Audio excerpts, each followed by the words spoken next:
All right.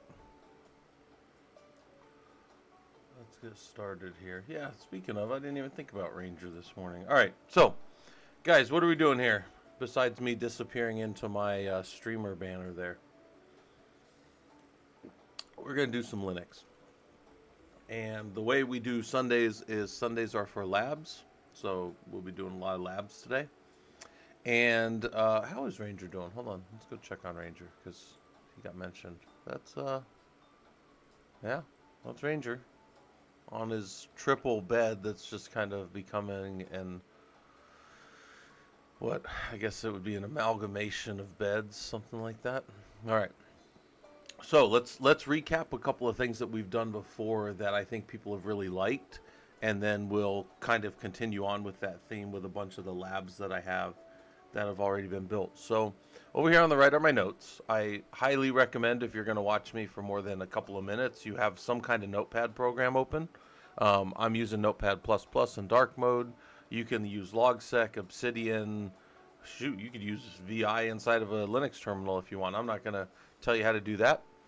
But have some kind of thing open if you want to learn something. If you want to do Linux and labs and stuff with us, that's kind of what I offer here. I don't exactly offer the comedy or the gaming experience, right? We're here to do Linux. So on Sundays we do labs. And the theme of this, like how we kind of started this a while back, was this theme of like, what does an admin need to know about the service? Yeah, engineers too at the far end of things, but when you're first starting out, like, what do you need to know about NFS? So then we did the lab on NFS and we wrote up our notes. And then we said Apache, like, is it installed? Is it running? Like, what are the questions that we need to be able to answer about a service if we were called upon or asked or had a ticket about it or whatever the things are that we do as admins, right? Then we got down to monitoring. So we've done all these before. This is up in the Discord. But I decided, we did Slurm. So now what I'm going to do is I'm going to start going through the labs, but we're going to keep adding to this. And then people that want it, when we're done later, we'll drop it down in the Discord for the notes section so everybody can have it. But the lab we're going to do here is a newer lab that we have, which is about software and package managers. So I'm going to link this to anybody that wants to do it with me. Labs are free on Killercoda. They don't charge you anything. You got to put in a Gmail or email address or whatever. But even as far as that goes, they don't really like sit around and email you or message you or bug you. Like I haven't had any. I've had them for years. They don't bug me or anything. But and we're going to ask ourselves questions about the software and package managers kind of as we go. Like, what does an admin kind of need to know? All right. So it says over here, you're a systems administrator at a company. At a company, you're new. You need to better understand the software that is installed on the system, and you need to better understand how to install software and where that software is coming from. Fair enough to me. Sounds important. You decide to start by looking at the server to see where the software package information, like what can you discover. So the first one might be, can you list all the packages on the system? That could be a valuable question. You say, well, why might you want to know that? Well, security may ask. There may be a conflict and something doesn't work. Right? There's a bunch of reasons why you might get asked to pull everything. Hey, Colcus, how's it going? And Boris, obviously, I was responding to the Ranger comments earlier, but we're going through, guys, so people that are showing up still, we are doing Linux, and we are looking at, in this case, we're going to scroll down a little bit, software package managers, right? I'll move this other stuff off the bottom so you guys don't get distracted by it. And we're doing software package managers, and we're asking ourselves questions about this. Can we list all the packages on a system? Do we know how to do that, right? Well, yeah, I think we know how to do it. It says it right here. List all the packages, and there we go. All right. Now, this obviously comes into an interactive mode in the terminal, so we can hit down, we can hit up, kind of like a less command. We can hit spacebar to go page by page. We can hit enter to go line by line. So we can do all these things. It looks as though these are all alphabetical order, so that's interesting. And it doesn't really give us, we'll go all the way to the bottom here. it doesn't really give us how many there are. I mean, we see how many total lines there are. There's 734. Um, minus the 5 on top, it's probably about 729 packages in the system. Okay. So yeah, can we list all the packages on the system? Security might ask. Yeah, we use dpackage-l, right? dpkg-l, right? That'll do it. Maybe I'll put that above, right? But again, why might that happen? Security may ask. They may need to know a specific. They want to know something like this. They want to know a specific. Yeah, specific version, right? And they probably have tools. Your security team, I mean, depending on the company and the size, your security team may pay for a tool like Nessus or Qualys or I don't know if Falcon Sensor, like Falcon Strike from CrowdStrike. I don't know if they have. They're called Falcon Sensor from CrowdStrike. I don't know if they have the capability, or they probably do, of a service where they'll enumerate everything on a box. But a lot of times, if security's poking around, they already know that your server has some type of compromise on it. And how do they know that? Well, they know because of the package that you have, and then the version of that package. That's how that reporting happens, right? Is my voice quiet today? I didn't think so. I'm almost yelling. Can you guys not hear me? I mean, I'll turn it up if you want, but I mean, I feel like I did sit back for a minute there. Can you guys not hear me over the music? I'll turn the music down a little bit. How's that? Better? Let me go over here. Is that better? Have no music? Well, I like the music. You guys don't like the music? I'll tell you what. We'll do no music for a little while, and if I want to turn it on later, I will. How's that? Fair enough? All right. Okay. What are we missing here? Last raid has been fighting with our security team this past week. Lodash was forked from _JS 1.8.3, which so that's exactly to that point. The CVEs are exactly how security talks. They're going to come to you and be like, "Hey, this is what it is. This is the problem." Never fear. Or Boris, yeah, you said Falcon and Cortex XDR traps will enumerate everything. Okay, I didn't know that. I haven't worked with that in a while. I just don't see. I see my microphone like blasting down here, and I'm tired, so maybe that's part of it. But I don't think my voice is my voice not carrying. My voice has always, like when I have a group of students, they can always hear me across the room. So.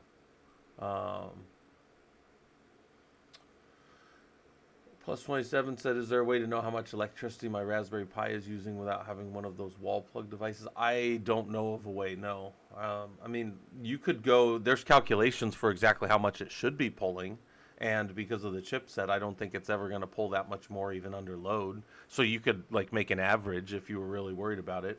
But I think you would have to have, I guess it's depending on the part of the world you're in. But like for me, in America, I'd probably have to have over 100 Raspberry Pis plugged into something before it would even have a possibility of blowing.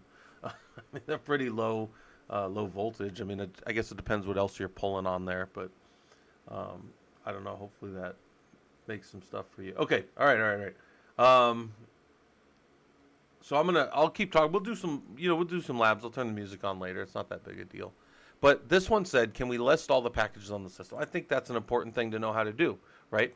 But we're humans, and we're not good at a lot of things that computers are good at. That's why we use computers for stuff. So I hit Q to exit, right? I wanted to get out of that interactive mode. And I don't want to count them all, but I kind of want to know how many there are. So I'm going to use dpkg-l. So when I do that, it's going to tell me that, so this one said, can you list all the packages? Can you count them? Well, yeah, we use dpkg-l and then word count-l. And there were like 5 lines of headers at the top, so it's about 729. And then you might say, well, why would you want to know this? Like, is security going to come and ask how many packages you have? Probably not. Security doesn't care.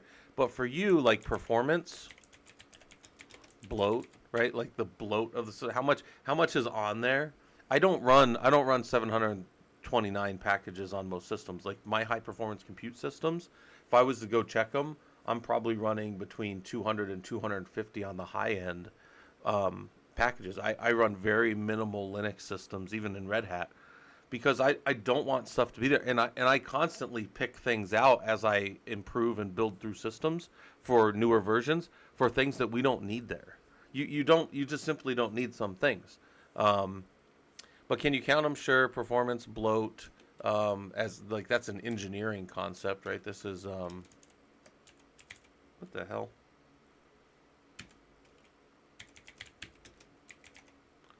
Performance, right? So engineering performance bloat, like you could compare two systems. If one system here has 729 packages on it, let's just say, and then I showed you a different Ubuntu system, but it was all, everything else was the same, right? We cat etsy splat release. We look at uname -r. We do all the things, and everything else is the same. But one server has like 250 packages, like I mentioned, or 700. Would you think that they had been built the same way? I would conclude very quickly. I don't think they have.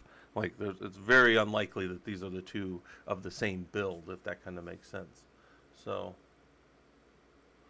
yeah. These notes will go up in Discord, absolutely, yeah. Actually, the first half of these, the ones that we kind of reviewed as I was starting, these are already up there. But then I was like, well, we'll just keep going through, and we'll keep making more. So now we're on the software and package managers.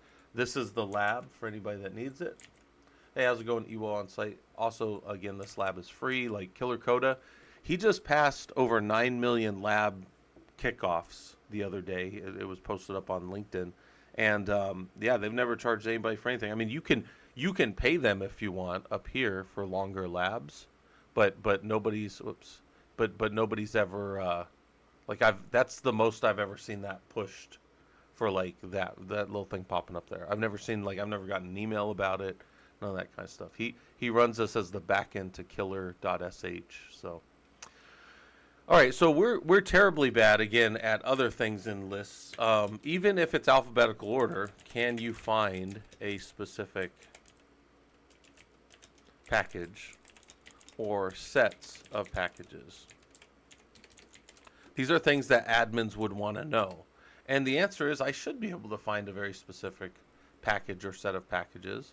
I would just look at it via something like a grep. So dpkg-l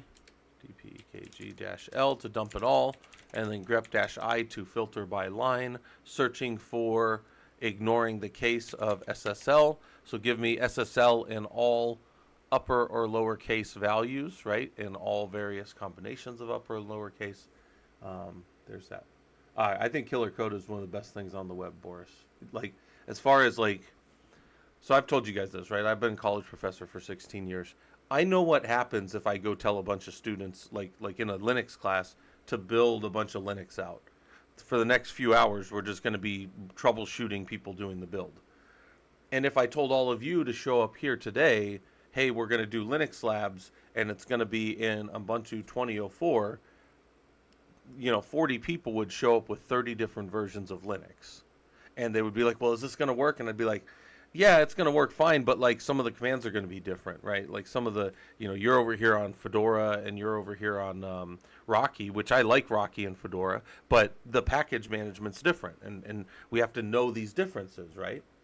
Does DPKG? I don't know if it does Def Not Freddy. I don't use it enough professionally. I really just kind of built this lab to show people the basics of it. I am no expert on DPKG. I'm much better on RPM. Yeah, I'm much better on RPM to either build. I've built packages. I've taken them apart, pulled the files out of them. Yeah, I'm much better at that than I am at this. But this is, I mean, at a high level, like understanding the things that you want to know about your package manager, this is a pretty okay little lab on it or whatever. So all right. So upper and lower case is good, and it says how many packages have SSL. We could also count them, right? That kind of stuff. But then that's fine. I think why would we want a specific package or sets of packages? Compliance, version. You can find the version pretty quick. verify for a team that some, prereq is there. For them, maybe they're coming in, and this will happen sometimes in systems world when you build the platforms for people. I'll have teams that'll come out and they'll be like, hey, we know that we can push this button and get a dev server. Like that part of it's easy. That part of it's a pretty well finished and fixed process in most organizations. Like for me, any of my 200 dev teams could come and push a button and they would get a little virtual machine. But they may have a question like, hey, we're going to be doing kind of a big request and we're going to be working on this project for a while. We're going to have like 30 virtual machines, and we're just wondering if we could get like some of these things pre-packaged so it's just built the same way, that, like all these tools are there. And I might say, okay, well, yeah, I can do that for you. Just let me know what they are. I'm going to use Ansible anyways, right? But they will sometimes do that. And then I'll go down and I'll do some testing and I'll build it, add my Ansible to the end of I already have Ansible that's running, so I'll just add some more to it that's going to install their packages, and then I might go in and validate when that little server that I've built has come out, and then when I'm ready, I just turn that into a part of the pipeline. I add it to their little, like they typically have like a catalog depending on the team. I'm used to tools like VRA and stuff like that. VRA is from VMware, it's one of their little catalog tools. So anyways, the point is, but I'm back doing the engineering part of it and giving them the system, but could I then test? That's what this little command right here is. Does it test that I have what they need on the system? That's all it is. It's super simple. Build an Ansible or just install. It depends. It depends in that case, because they would be asking for a one-off. My Ansible would be what I call like the personalization after, or what we would call, what a lot of people would call user space, because they call it user data in like AWS. But anyways, it's the customization of the system after it's stood up. I wouldn't build it into like whatever their packages are, I would not build into my golden image. My golden image would stay golden, right? Like stay golden pony boy, all that stuff. All right, so anyways, let's keep going down here. What package provided? So can you find how a command or program was added to your system? Or another way to put that would be, can you find the package that was installed? Hayes Anderson, you said nursing abscess. Oh, yeah, that's terrible. Yeah, that's painful. And let's say that you wanted to find a package for a certain command. So you use dpackage. So we've got this command over here, iostat, right? We just say iostat1, and this will run forever. And it's a pretty cool little command, and we can do all this other stuff. There's other labs where we go into, if we just want the devices, we can take out the kernel or the CPUs, and we want to take out the devices and only show the CPUs, we can do that. All this kind of cool stuff here, right? All right, so I want to see where that came from, that command, and I could use dpackage-s for iostat, and I would see down here,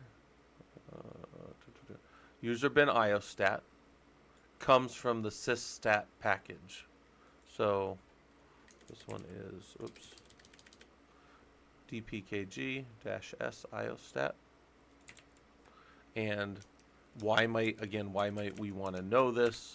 It would be maybe something along the lines of, I need to know where a command came from to remove or to move on a system that shouldn't have it,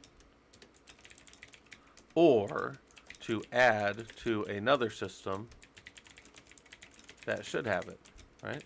I mean, that seems like oversimplistic, like, oh yeah, hey, you just explain that everything in the universe is either a potato or it isn't, right? Because that's like one of those logical values that is discussed, right? Like it's one of those. Anyways, don't worry about me. It's a philosophy thing.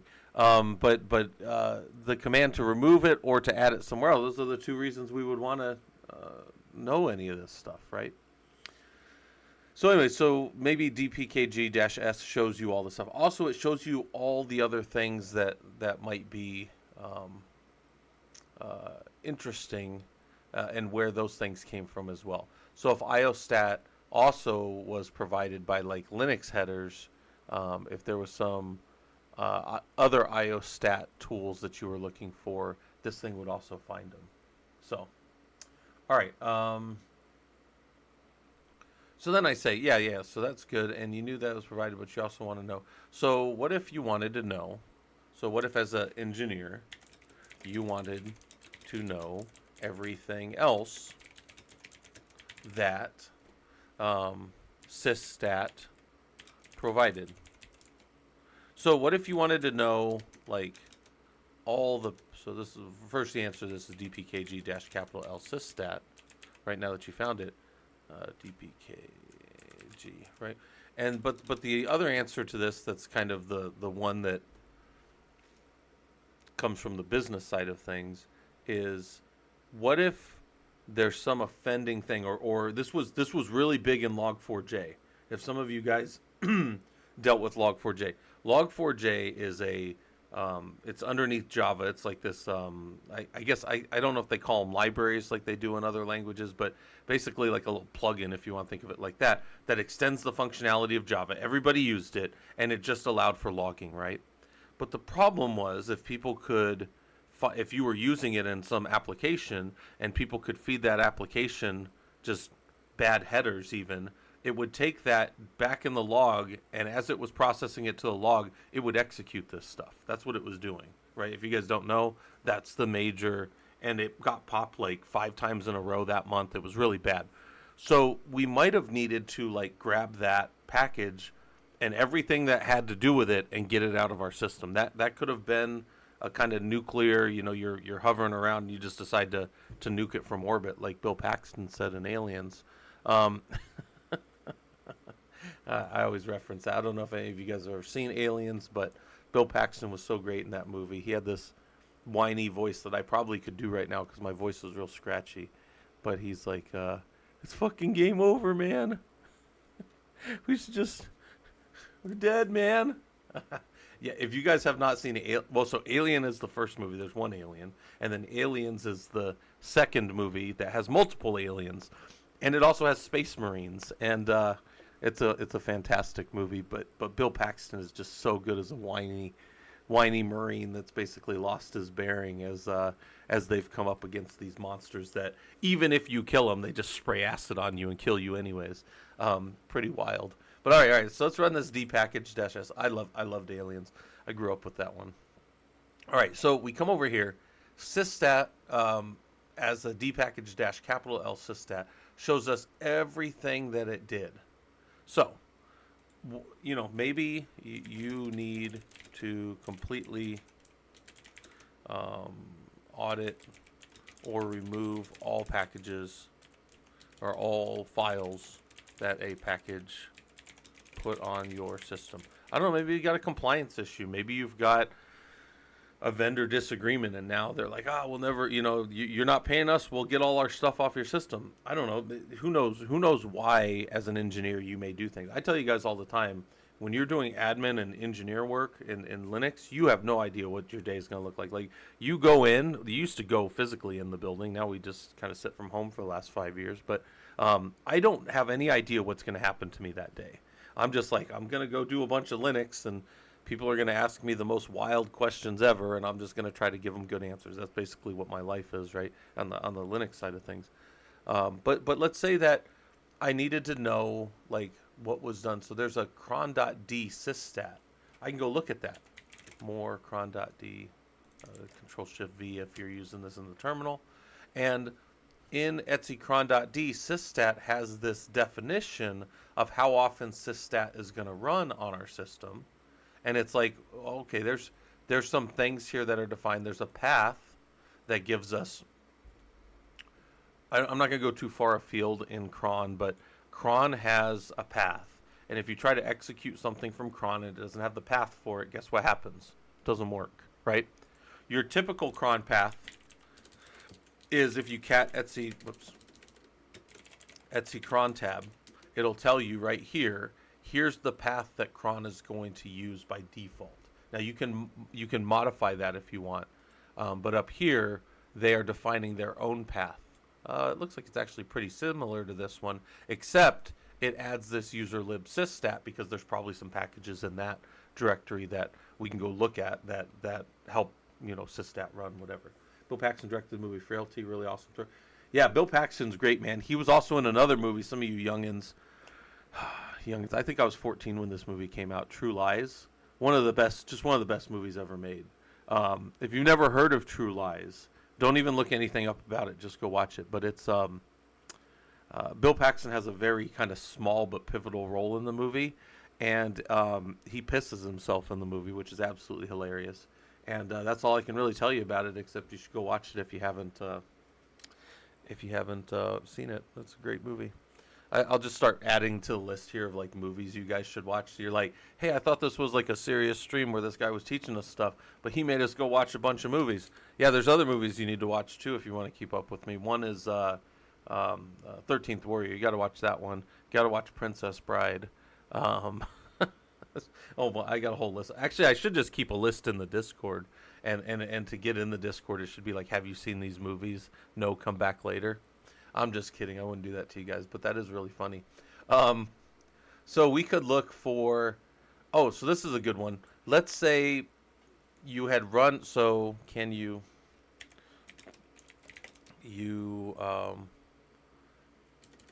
want to look for another package coming from this one. Let's see. I like to frame these as can you. Can you? Or I like to make these questions, right? It's almost like a part of that Socratic method that we talk about often. Can you find other packages within the installed, or can you find other files within the installed within the files that were installed with sysstat with a package? Yeah, you can do that. It's right here. You run dpackage-l, right? And then you grep for like pidstat, and that would validate that pidstat was also added by sysstat. Now, you say, wait, hold on a minute, Scott. Couldn't I have just done that dpackage-s like you did earlier, -l rather, and couldn't I have put pidstat there? And I say, well, whoops, no, not sysstat. Oh, it was the S. Sorry, I'm confusing myself. It's too early in the morning. Pidstat. And wouldn't that show me that it came from sysstat? And the answer is that's yes, but what if you didn't know pidstat existed? Last time I did this lab, we were hanging out and somebody said, oh, I didn't even know pidstat was a real command. And I'm like, yeah, pidstat's great. But it's all part of the sysstat package, right? So I don't know. This is one of these things where it's like, how do you get to some other place? I mean, I'm not trying to be prescriptive here. I'm just saying maybe you need to find something.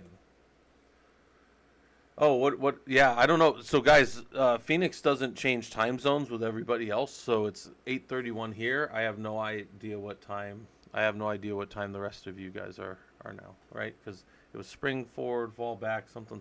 I don't know. But I don't know where you guys are at on time. I think I'm back on Pacific time again, because we're in Arizona we don't switch our clocks with the rest of you, so we fall forward and it's weird. Yeah, I'm at like 8:30 right now. So, yeah. So, anyways, could you find that? Yeah, and then here this would show. Whoa! Didn't mean to do that. This would show whatever. All right. So, oh man, looks like my brain's not working this morning. So then we could read the man packages. Man pages aren't really. I think man pages are excellent for people that want to get into command line more. You need to go look stuff up. Yeah, it's Rebels. Yeah, guys, I didn't even know about time zone changes until I was 18 and went in the Army, and then that's when I found out that like people create and destroy time. I didn't know about that before that. Oh, by the way, hold on, guys. I need to show you guys something. On our Discord. I was going to show you guys some stuff.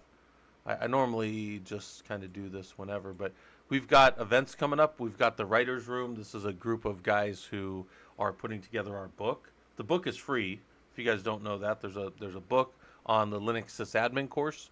We're doing the Linux sysadmin course again starting on March 22nd. That's a 16-week course that just takes you through. It's different than just what we're doing here. Like right here, I'm making us do Linux and we're doing discrete tasks and we're talking about sysadmin stuff. But the Linux sysadmin course is some of that, but it's mostly about how you interact with the business if you want to go get a job as like a Linux sysadmin. So that's a free course. We don't charge anybody for anything for that. And then we've got the Linux security engineering course starting that same time. This is not going to be for beginners. This is not going to be an easy course. Some of you guys sat around with me for like 10 hours yesterday. We were just hanging out in Discord, and I was just stigging boxes. Stigs are not fun, man. Like, everybody thinks security is super fun, but there's some security that just sucks. And, like, I still have probably another 3 or 4 hours of work today on that as well. So it's like some security really sucks, guys. Like, anyways, all right, let's get back to the fun stuff. Can you find the other files within the file? Yeah, sure. Now, the man page, can you read the man pages for a system or for a command program?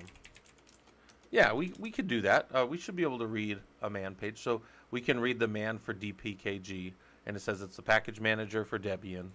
Right, so our command right here was man DPKG.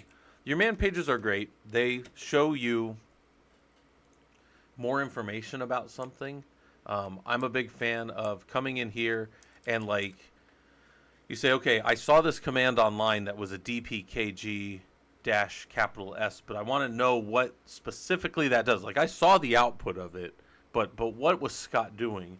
And you could just do like a / dash capital S and hit enter, and it'll take you down, and it'll tell you, that is a search for file name search patterns. And if I hit N, it'll look for any other versions of it. But yeah, so this is query actions. It's one of the query actions. There's also listing status. That's important. I can see the status of a package. I can list files that are installed from the system from that package. So this is a very succinct way to go about what we were kind of doing, but the man page showed me it. And then print available, it prints me any details about that package name. So maybe I come over here, I hit Q, and I go and I want to know about this. Where is he at?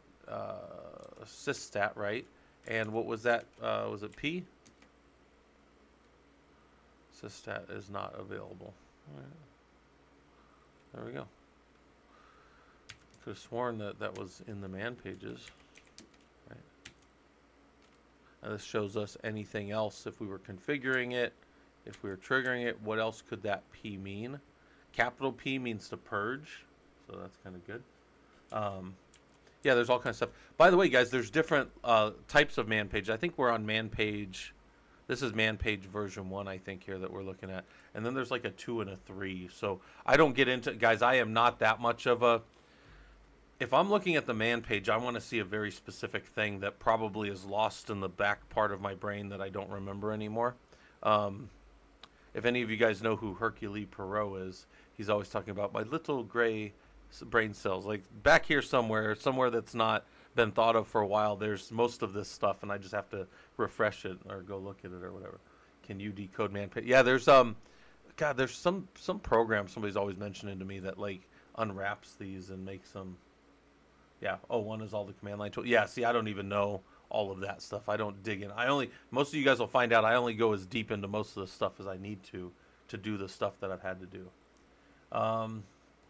Joey said I had to come up with a set awk script and grab just the top description from man pages chat GPT. Yeah, chat GPT will get you most of the way there on a lot of this stuff. No, I knew what you meant with awk. Yeah. I have quite a few of my colleagues, and I think most of the guys in our Discord that do AI type stuff pretty heavily, they're very much of the opinion, we were talking about this last night, that the way these Chat GPT and Gemini and all these other tools that are out there that can answer pretty good, and Grok's one of them too. Most of the guys that I know have been thinking of them almost like a little junior assistant. it'll go and it'll run and get something for you and then bring it back and show you like, hey, we're really close, but you wouldn't just take what they give you and execute it. That would be disastrous for most of us, It's your phone autocorrect. Yeah, that's fine. I knew what you meant. Um,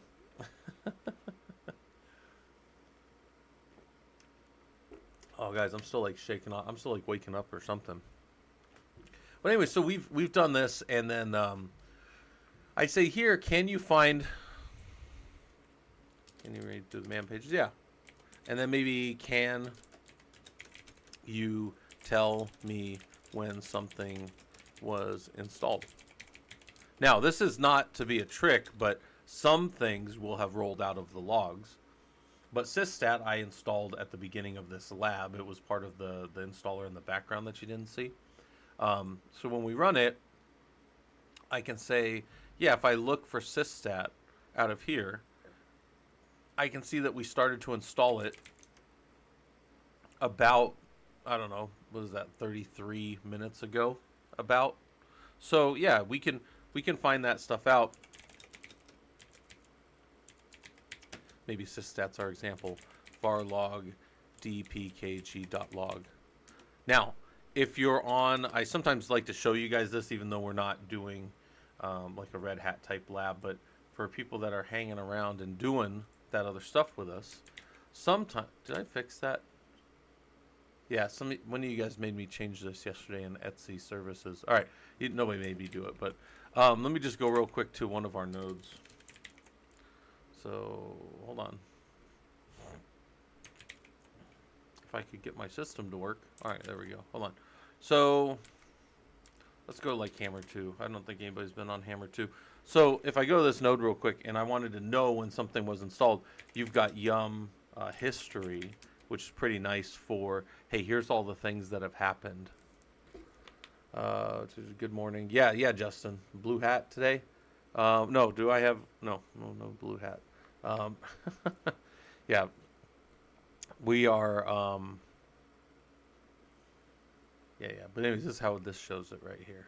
You can also go look at the package. So RPM's a little different over here. We're not doing RPM today, but RPM-QI against a specific program will also tell you everything about it. So I kind of like that quite a bit. Yeah, Hayes, actually my company just released a new policy, which I mean, I don't even think this should have to be a policy, but I also don't think that you need to, tell people not to put, their fingers in light sockets or whatever. But I mean, here we are with every warning ever on everything. No, we actually just had to re-sign our employee policy at work. And one of the things was for AI generation, you can't just go to a generic AI thing and drop a bunch of government information in there. And I'm like, are you fucking kidding me? Like, would people have done that? And the answer is yes. People do not think I'm putting sensitive data out there. Like, they don't even think about it. I gave this example the other day. We were talking about something else, but let me show you guys this. What if you went here? QL. No, it's log QL. Where is it at? Hold on. Log QL. Yeah, what if we went to this log QL and I was like, hey guys, this thing's really cool. This log QL, really cool little site here. It shows us how to query things just like this out of logs, right? And I say, okay, well let's go here, and they've got this page right here. Watch this, and they've got a cool little simulator. We can throw any logs that we have from our company in here. Let's just throw all of our logs from some server in production here and in here. So now you got like IP, like most people, I guess non-security minded people would just throw their logs in here and be like, hey, how do I get that query to work? But people that are like a little more security minded are like, what happens to data that's put in this field? Like, do they delete it? Do they shred it? Do they never look at it? Because once I put sensitive data in here, I no longer have positive control of it. I don't know what happens on the back end. Yeah, I wouldn't put nothing here. I would put my logs from my home lab systems here that I don't care about, but production stuff, oh gosh, no. I would never do this with work stuff. Never. Not even, yeah, hell no, yeah. Nope.jpg and hell no.png. Yeah. You would simply not do that. But some people don't even think about that. They're like, oh, I'll just go run this thing. And it's like, some of these models are notorious for sending information out of the system to other places, and it's wild to me. Anyway, so I think you just need to make sure that you're thinking about where stuff's going. All right, anyways, let's keep going with our lab. So our validation successful. So now we're going to use apt to install packages, right? So another question, and this again, the whole goal of this is, what do you need to know? Like, what do you want to know as a systems administrator about some of these tools? Yeah, Hayes, you say it's only sensitive. You don't have to. Yeah, and then you obfuscate or sensitive data in lower environment. Yeah, yeah. There's hashing. There's all kinds. There you can hash data. You can mask it. You can remove it. Right. There's all kinds of things that we do to data. I actually have some slides on that from one of our things. And let's go ahead and install Ansible. So we want to. Can you install Ansible? Right. Good package. Good tool. Can you install it? And I threw time in front of it just for fun, because I just wanted to have a little timer on it. But can you install Ansible? Ow. And the answer is time. You could just say apt-y install Ansible. Does anybody know why you need the -y on there? And I'll prove it. I'll prove what I'm about to say to you guys here. Does anybody know why you need the -y on there? It forces the yes, right? It forces the yes. We know that. That's what Y does. But does anybody know, like, let me ask you guys this another way. Would the system still install that if there weren't dependencies and it didn't have to ask you why?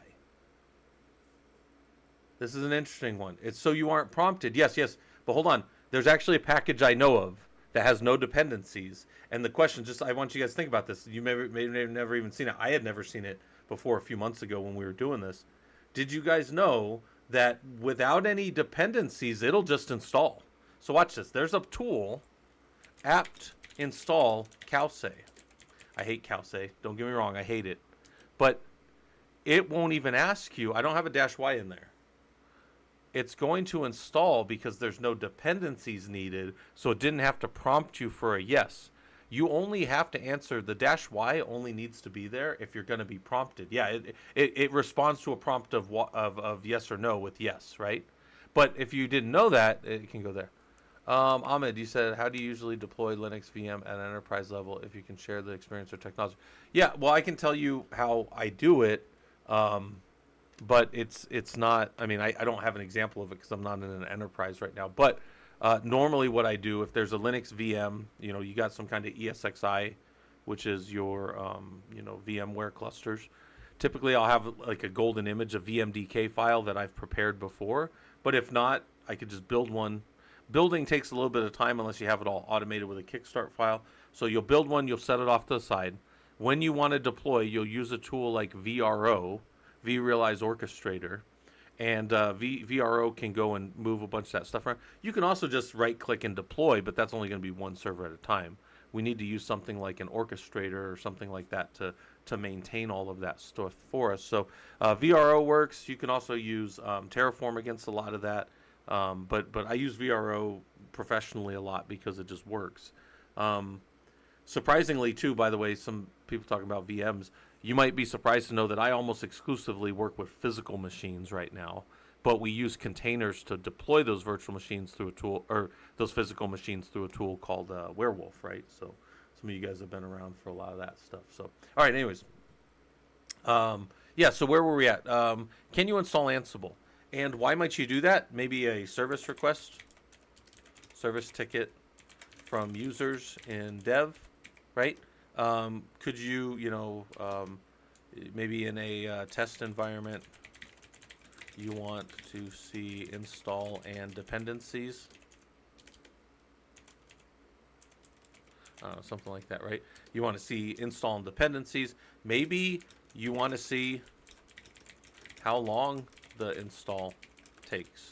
Some installs take longer than others. That one took 22 seconds of real time for us to get Ansible on the system. So there we go. All right. And then the next one is, can you check what has been installed recently? This is huge. Let's get our answer to this. And this is apt history, and it'll show what was there. So we'll just drop this command here, tail var log apt history dot log, and the answer to this is configuration management. What changed and when. So it might surprise you guys, especially maybe if you haven't been in the enterprise, you know, you just do Linux for fun. We can just install stuff willy-nilly like I'm showing up here. I could just install an Ansible, I can install Calce, I can delete it, I could fucking put whatever I want wherever on a system. Like literally whenever I want. But you can't do that in the real world. Like you can't do that in a productionized system. You might be able to get away with that down to your dev environments, but you really don't want to be doing that in dev environments where developers are working, because now you're changing things and changing the way that their stuff executes and the libraries it touches and all this other stuff, right? But, yeah. Oh, yeah, Yum History. We just did Yum History over here on the other terminal, but unfortunately in these labs we don't have the capability of I don't have the capability to put you guys all in like a Red Hat style system. So these labs are all in Ubuntu. By the way, I'll link this to people that want to do it with us. There's the labs. They're free. They're free, right? All right, so yeah, so maybe you just want to know what's going on.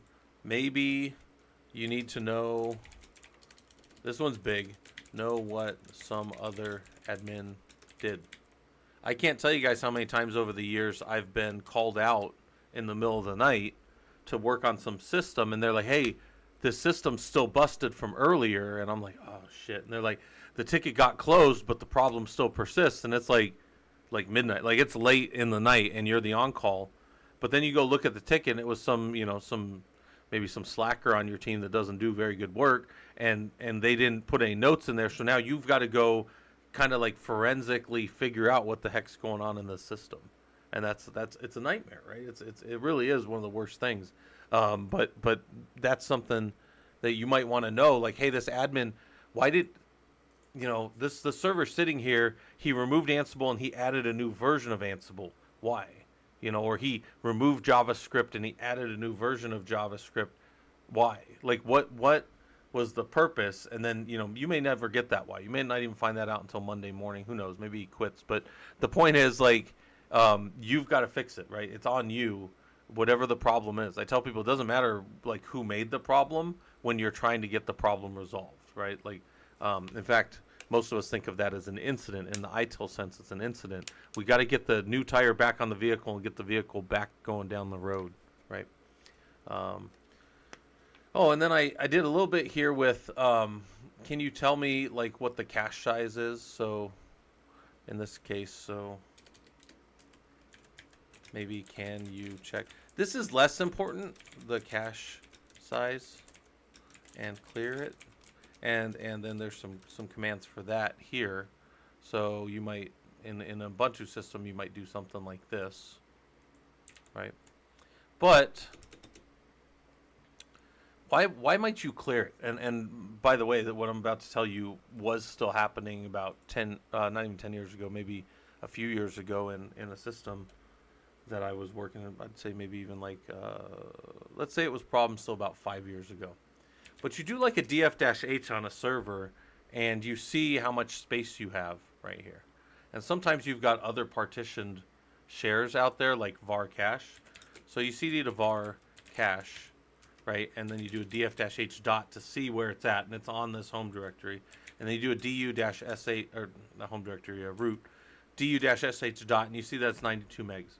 Sometimes var cache will be off on its own, and sometimes that will not be a very big directory. And you say, well, why might that matter? Well, let's say, for back in the day reasons, that maybe that's only 1 gig. Just a 1 gig var cache, that's awful, but let's just say. And when you go to do your Yum update, right, you want to update this server, it's going to go download a bunch of stuff. And well, it's not downloaded yet, it's just gotten the metadata right here. When I hit yes and it's going to download, it's going to add 630 megs to that var cache directory as it's working and doing its stuff. Well, that can break. If you don't have enough space there, And let's say this is bigger and whatever in an organization, and I had more things to update or whatever. But the point is, you can go beforehand, and this is something I do in my checks before I patch like thousands of servers. My checks are a few things. One is make sure var cache has enough space, right? So I'll go through all the servers, use Ansible, hit them all, make sure the var cache is not too full. If it is, delete whatever's in there, because there's nothing in var cache that matters, right? Especially down in DNF, right? Everything in this directory is fair game to just melt before you bring new stuff in. All right. Right. 92 megs sitting in there. That being said, that's one check. Another one is I always check if my RPM DB is good. So kind of like this, RPM-QA, and did that work? If that didn't work, you're going to have to do like an RPM rebuild of the database if there's a command for it.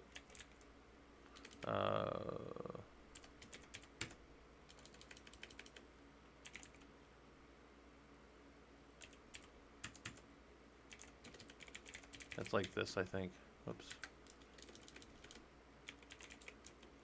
RPM, yeah, rebuild DB, that's what it is. Yeah. And that'll rebuild the database. So that little simple thing like that can save you a lot of trouble later on, because if your RPM database isn't working, your yum can't communicate with what's there and get the packages for dependencies and all that stuff. Anyways, I brought all that up to say, I don't even remember why I brought that up, but the point is, sometimes you do want to clear caches, guys. Def Not Freddy, will documenting what something does in a run book or SMTH help people do that? I don't know what that is. Alpha Victor, is possible to learn something with a Pi Zero? Docker kills it. Probably do some Ansible stuff by installing on my laptop and automating other parts of managing Pi Zero. Alpha Victor Charlie, I guess it depends on what you're trying to learn. I think you can learn something anytime you're at the command line. What I would tell you is do stuff down in Killercoda. I'm always telling you guys, just go spend time over here, because then, look, I mean, if you have time to build a home lab out, and if you have the skills and you've done it before, keep building that. But for people that are starting and saying, like, Scott, I want to get in like a command line, but I don't want to spend all that time, like, you know, hours and hours building stuff out, I would tell you just go get in here, because there's already all these scenarios, and the most valuable thing to you is just hands-on keyboard time. That's my personal opinion, but that's also backed by, you know, having taught this for 16 years at the college level. So, all right, anyway, so let's update the whole system. The update is, this is interesting. Can you update? This is actually, can you validate all the repos and download new metadata? And that is the apt, update command. This just kind of validates that all your repos are good, right? All of them are there. You're downloading new metadata about the packages that are there and that kind of stuff. And then we say, you know, one of my other questions is, can you update, or can you list everything that will change before you commit to the change? And the answer to that's yes as well. It's right here. It's apt list upgradable. Right? Upgradable like that. So I'm going to actually hit that button next. And it's going to tell me, hey, these are all the things that I want to update. These are all the things that there's newer versions of them from our trusted repositories. And if we're using GPG keys, which we're going to look at here in a minute, we're trusting that they were signed and put into the repo correctly. And then we're pulling them down. There's all that stuff. Oh, Atticus, yeah, I'm well. Thanks for asking, or thanks for that. I was up, man. We were hanging out in Discord pretty late last night. Just we were doing the Linux group, our normal Linux group, and then my wife went to go do like a game night with some of the girls that she's known for a long time. And I was like, well, I mean, if she's out doing that, I'm just gonna hang out with the guys all night. So we hung out until she got back home. So we were doing Stigs on not even Ubuntu anymore. We were doing it was Rel 8 originally, and then it was MariaDB. Which, have any of you guys heard that called MariaDB? One of my colleagues calls it MariaDB, and he says, oh, I did eat a big sandwich. That sandwich almost killed me, Chris. I couldn't sleep last night. I should not have eaten that sandwich. It was from Jimmy John's. We found out that there's toasted sandwiches from Jimmy John's, and the wife wasn't here to stop me, so I ordered like this giant one, and like cut in half. It was this big, so there were two. Like it was way more sand. I'm gonna tell you guys something embarrassing, but the wife. I actually thought of this morning, and I told her, and she's like, "That's one of the worst things I've ever heard." That sandwich was $21, guys. So hold 21 over here. How many pennies is $21? Most of you know. 2,100 pennies, right? There were 2,100 calories in that sandwich. I know, that's like a day and a half worth of food. And I didn't even wrestle yesterday. If I wrestled yesterday, I would have eaten that with no problem. But I didn't wrestle yesterday, so that was just, like, yeah. So it was about a penny a cal. All right. Penny a calorie. All right. So and then could you search that list? Right. This is the same basic question. It's apt list. Oh shit. App list. I didn't realize I typed that list. Upgradable.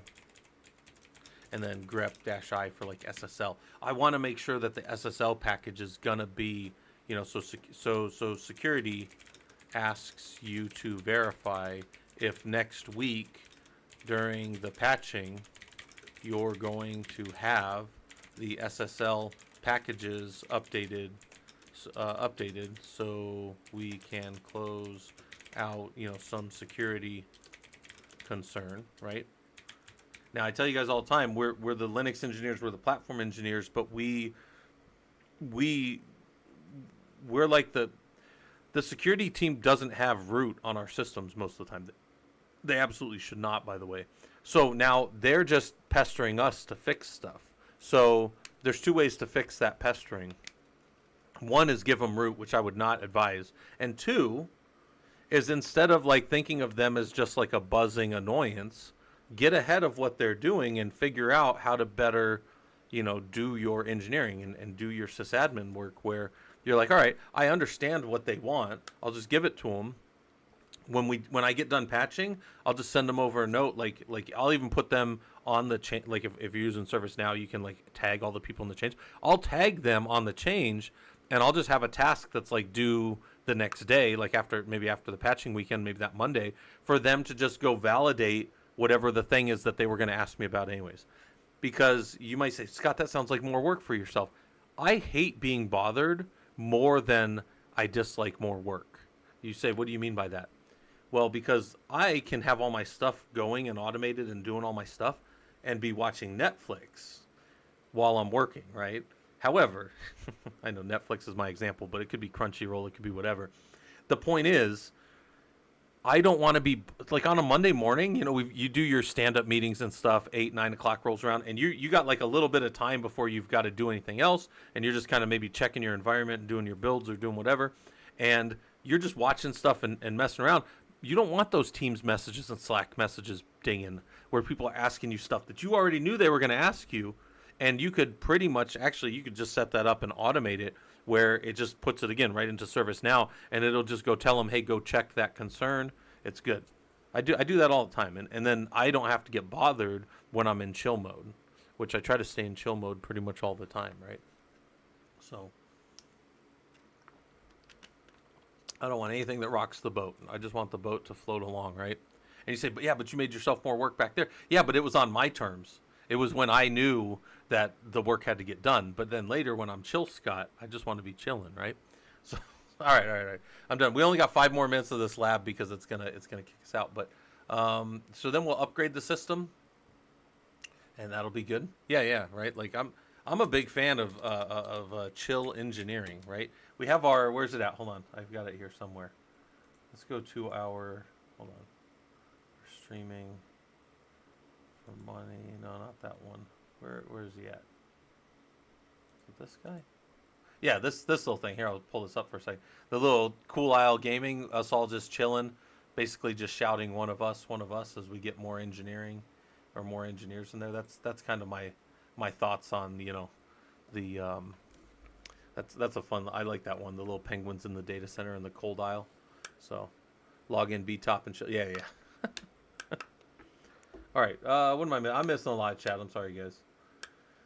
But speaking of run books, I do build run books for customers often, and my run books are just all the things that I think that people need to do to keep their system running, right? That's all a run book ever is. I end up building training a lot for people too with my company, and part of my training, I always make people do labs, and then I frame it right at the beginning of the lab book. Like, this lab book will have 40 labs that you're doing while we're sitting there, and it's like this all these labs that I'm making you do are the start of your run book, and that's how I frame it. And then I find when you do that, people take it more seriously. But all right, so yeah, my lab's almost dead, but we're installing all this stuff, and we could we upgrade everything? Yes, we did apt upgrade, and then could we remove a package? Yep, we gotta hit OK here, right? Can we remove a package? And that's simple, or simple-ish, right? apt-y remove sysstat.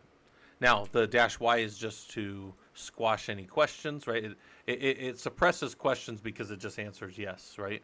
That'll remove. But if you had something to remove that had no dependencies, you wouldn't need the -y. So that's an interesting behavior that I didn't know. I thought you just needed that, so it said, "Are you sure you want to continue?" Your system will install or remove things with no dependencies without asking you, because you've already told it to remove it. So in this case, you need the -y though. So, and then if that's done, then we go over here. Oh, I have more stuff over here. I forgot about this. Oh, yeah, we might have to restart this lab to finish. But the last stuff is, can you find where? We'll restart the lab here in a second and run through it all again. But can you find where your system repositories are set, right? All right, so did all that. Real quick, if you guys didn't know, you have a place called Etsy APT, right? And that is down right here. And then we should be able to CD in there, and then we'll grep, and I remove all the pound signs because there's a whole bunch of pound signs that I didn't want to look at. The sources list, and these are actually all the repositories that are configured for your system, right? So can you find where that's set? Yep, it's cat Etsy apt. And then in this case, sources.list, and then where. So there's another thing to know about this, though. I want you guys to see this. If you had never seen it before, I've run out of time. All right, I got to restart the lab. I talked for over an hour on that one lab. That's kind of funny. So if you want, restart the lab. If you guys need the lab, here you go. You want to do it with me? We're just going to blow through the first parts, though. In fact, I don't even know if there's anything in here that it requires. Yeah, it's just going to validate me all the way to the end. All right. So then we're in deep. All right. So where we just were. Let's make that a little bigger for you guys. All right. So we CD in there and we look at the sources, and these are the repositories that our system trusts. So could you remove all those? Absolutely. Could you take this system and say, you know what? I never want this system to update again, but I still need it on the network. Could I make sure that apt and dpkg, well, dpkg would still work locally, but could I make sure that apt never works on this system? Yeah. You wipe this file right here, and then you wipe everything down in this directory, which doesn't, there's no extended. The -d or the .d always adds to whatever, in this case it's sources.list, and each file in here in order, typically in the order that they're found with an ls, will be appended to the end of this file. That's what typically happens, and I only know that because that's how sudoers works. It's always worked that way. sudoers.d, right? But here we're going to add, so can you find where system repositories are set? Can you make a new repository, or can you connect, or it's even better in my mind to say establish trust to a new repository? And the answer to that is yes, we can. We can add, so we're going to add this right here. I'm just going to hit the button real quick, and then we'll go look at it. So we echoed deb, sign by something, so it's signed by a GPG key. This Etsy, so it's HTTPS apt Grafana stable main into Etsy sources list Grafana list. So if I rerun this, we'll now see this Grafana list file. And then if I cd in there, more Grafana, right? Then we'll see that line, which looks very much like these lines, except now there's this signed by thing. And that's weird because I don't think this directory exists yet. I don't think this file exists yet. If I go, damn it. If I drop that in, it doesn't exist yet. We've got to turn that on, right? All right. Good. So I come over here and I say, can you establish trust to a new repository? Yes. Yes. And that looks like this. You just drop that name into that file. Where the hell is that at? Right here. Yep. Damn it. Would look something like this. Let's grab this. Why is that not? Normally, when you do that, it automatically copies, but apparently that's not what's going to happen today. There we go. All right.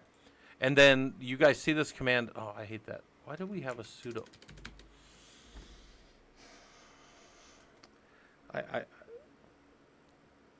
Well, it doesn't matter. You don't need the sudo. You're already root, which should be painfully obvious to most people. But that bugs me so much. So what happens is you let people collaborate, and then they go and they just grab. It doesn't matter. Whatever. I'm gonna get mad. That's so fucking annoying though. Like why? All right. Every time I turn around, it doesn't matter. Doesn't matter. Go back over here. All right. So we don't have that file yet. So where can you grab a GPG key out of band? It's not really out of band, but for the purposes of this, it's out of band. Can you grab a GPG out of band and establish the trust for that repository? That new. And the answer to that is yeah, you can do that. Just come here and you download their key.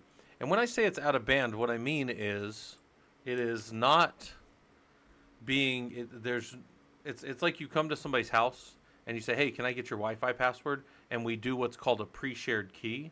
The pre-shared key is going over, vocal, or if you have it written down, but it's not going over the actual signal path of the system. So that thing knows the password. Now you know the password. Now you can communicate. The pre-shared key never traverses the line, even in an encrypted format, right? Well, okay, it does in an encrypted format, but never in an unencrypted format, right? So the same thing here. We're taking that and we're pulling this out of band, like so it's in a separate channel, if you want to think of it like that, and we're dropping it here.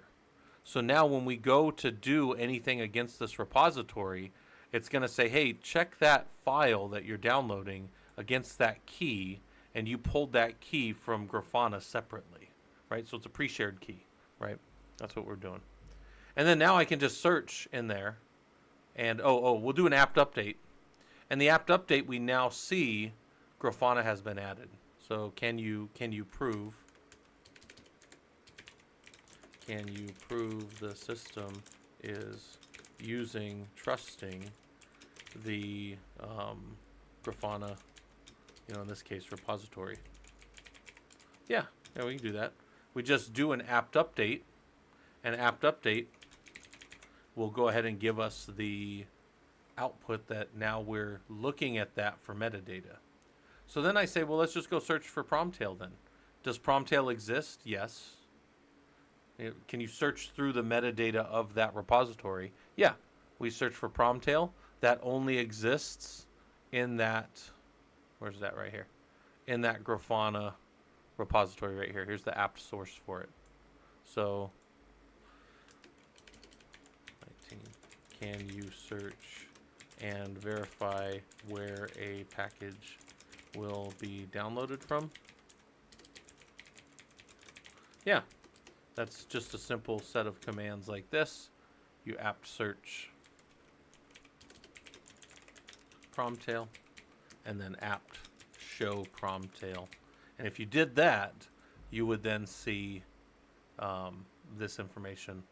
The show gives you a lot of good information about what's going on there, what's the download size, exactly where the source is, and then again, if you're going to if you want to validate, so if I want to install promtail right now, apt install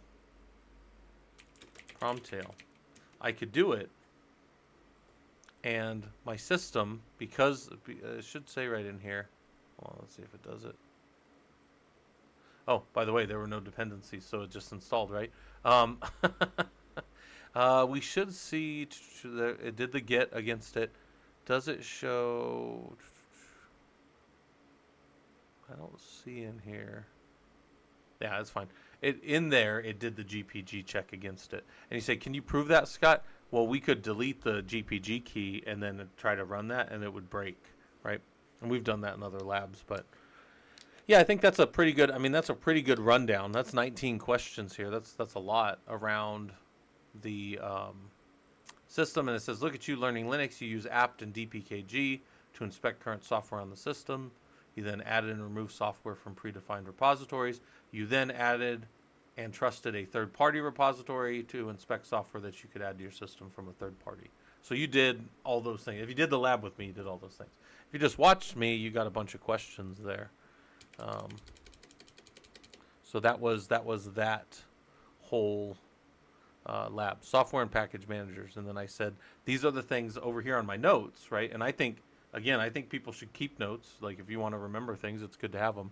But I just asked us questions. This is very much that Socratic method. Can you list all the packages on the system? Simple task, right? But if you've never done it before, somebody has to show you. Can you count them? I don't want to count them myself. There's like 700 and something of them. And I was talking about why you would want to know these things. Can you find a specific package? Can you find how a command or program was added to your system? So iostat doesn't have its own package. It comes from sysstat. But how would you know that? Well, dpackage will help you with that, right? It'll walk you through. Did you want to know everything? What if you wanted to know everything else that sysstat provided? Well, dpkg-l, and then you could look in there for pidstat if you didn't know what pidstat was, and then now you could start to like understand more of these. You know, it's one of these things where it's almost like I've got a little hammer. You know, I've got this little this guy, right? My little Gerber. And this little Gerber, I like him because you can open him one-handed, right? Like if you're in a data center. But it would almost be like if I was walking you guys through this, and I'm like, oh, here's a little knife, and here's a little pair of scissors, and here, oh, this little guy, you probably haven't seen one of him in a while. He's a can opener, right? And here's you open the can opener, and then you get to the screwdriver, right? There's all these things, and then they lock out, and then you unlock them, and it would be like if I was showing you a bunch of stuff with this tool, and then somebody was like, well, what do you do with the tool? And I'm like, I don't know, I guess anything you want, right? That's the same kind of concept of this lab. Like, we're looking at all this stuff, but it's like, what am I going to do? And I'm like, I have no idea where your career is going to take you. I can just tell you that the better you are with these tools, the less you're going to get stuck in the middle of the night when you get called out, or when you've got this deadline and you're trying to, build a set of servers a certain way and you're trying to do this. The better you understand those tools, I don't care if it's a hammer, I don't care what it is, you're going to be able to use it better. I've heard people, I've seen this and heard this, and I'm sure some of you guys probably have seen something like this. But like I grew up when I was younger, I did roofing, and I've heard this about framers. Like framers are the people who they do kind of like rough in carpentry work, right? Like it doesn't have to be super precise, but it's got a hold, right? That kind of stuff. And I've heard that like with a carpenter, like when they first start out, they'll use just a simple hammer, and then in their career they'll get there's like all these hammers that some carpenters carry. But then as they get later on in their career, they go back to only like one hammer again, because they really only need the one freaking hammer, and they can do all this stuff. And it's it can be a lot of this stuff they are for troubleshooting, yeah.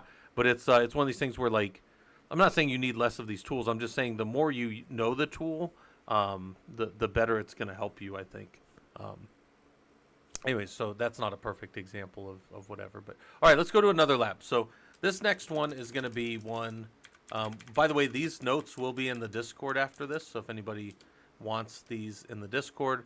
And these were a continuation of a bunch of ones that we did before. So Slurm and antivirus and monitoring, all these other things, right? But we're just kind of building these lab notes, if you want to think of them like that, as we go. So I'm going to go to a new lab, a different lab of mine, called the server startup process. So I'll link this to anybody that wants to do it with me. And then we'll go. All right. Where's my server? It's down security stuff. All right. I will link this to you guys.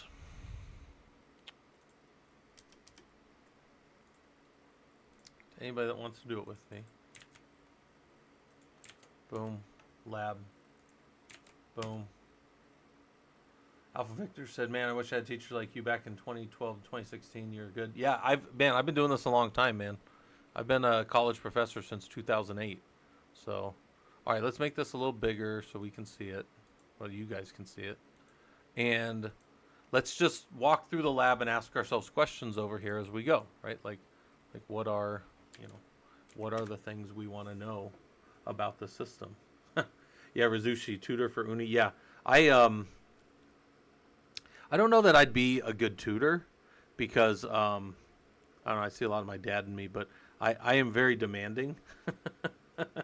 And I'm not as patient as I should be. I try to be patient, but that's one of the reasons I like. I think I like.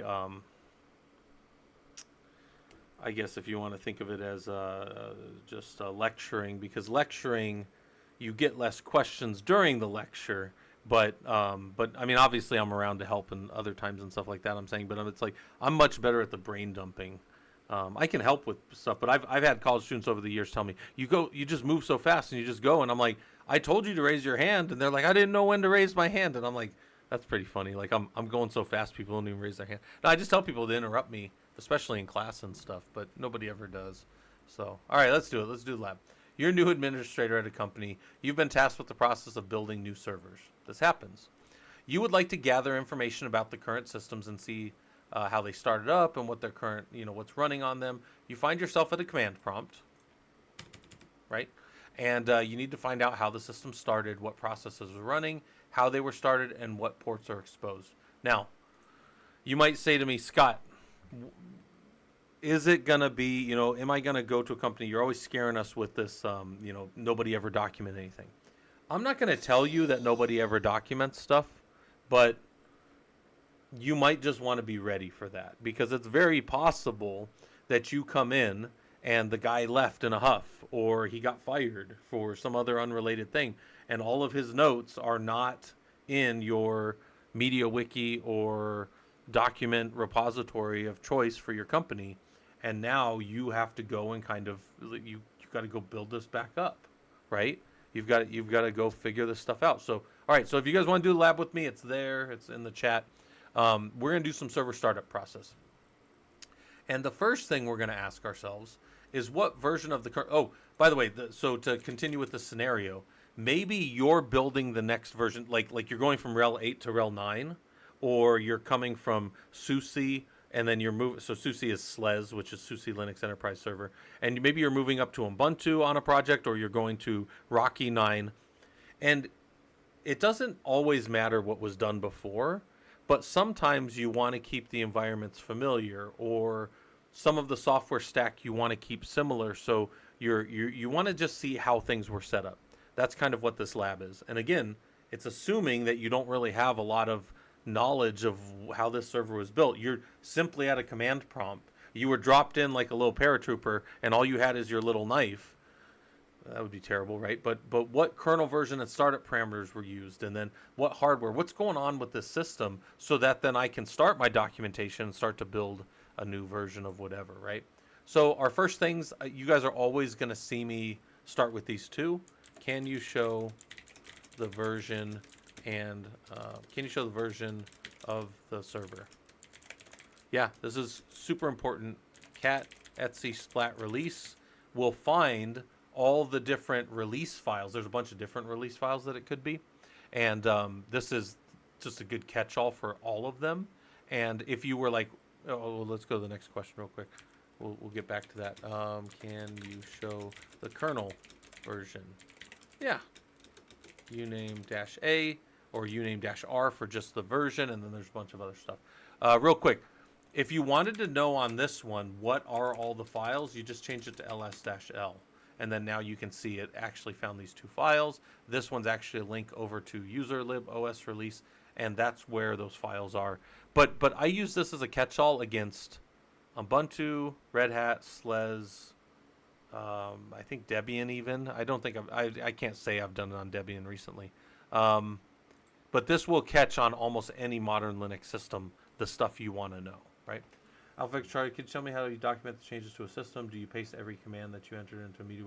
No, no, Alpha Victor Charlie, my process with that, it looks like this, right? If I'm building a set of servers, so I'm going to answer this question real quick for Alpha just so you guys know. If I'm like building a set of new servers, right? Like let's say I'm building, we're on 2004, and maybe Kim Woosterkamp calls me up. He's the guy who runs this and says, hey, Scott, will you build out our 2204 servers or our 24? We're going to 2404, and we need those as our version of Ubuntu. Can you build that out? All right.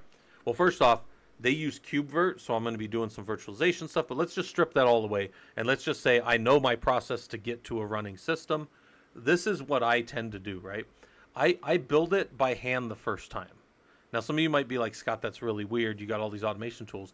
I know. I build it by hand, and I take my notes, and my notes go dump over here, right? I take my notes of my commands as I go. And then what I start to do is almost like, and I hate to use like the example of a potter, but it's like the first time I do it very manually. It's very slow. It's very whatever. And then after that, I destroy it. I destroy the server. I'd never cared about that one. He was just there, poor Pinocchio or whatever, for the little, you're building your little stuff. And then I rebuild him, and I make my documentation a little better. I do a process called redlining, where I throw out anything that's garbage out of my documentation. And now I've got a pretty good like set of commands to get to my server. And then you know what I do? I throw it away again. And then I run it again. I build my build process again, and I build out and I run my commands of whatever they are. I don't think I have, let me see if I have any examples of it in my notes up here.